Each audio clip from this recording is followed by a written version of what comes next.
Xonzoda поддерживающий effekt nima degani? То есть butunlay ketadimi degan narsa savoliga mana javob beraman.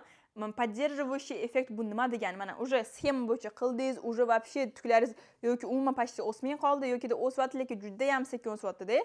Xullas aytganimdek, sxema bo'yicha qilaversangiz, birinchi bir vaqtda, ikkinchi ikki vaqtda, uchinchi uch vaqtda qilishni boshlaysiz, keyin уже sekin-sekin bir oyda bir martaga o'tasiz, keyin qilgani sari 2 oyda bir marta, 6 oyda bir martaga o'tasiz-da.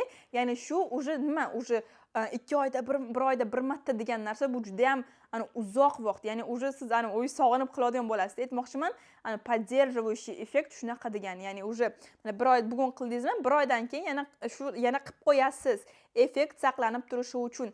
Shu поддерживающий narsa degani qizlar. O'shaning uchun xudo xolis sxem bo'yicha erinmasdan, tashab qo'ymasdan qilsanglar, shu narsaga yetib kelasizlar. Xudo xolis bir oyda bir marta, 2 oyda bir marta, keyin xudo xolisa 6 oyda bir martaga sekin-sekin o'tasizlar qizlar.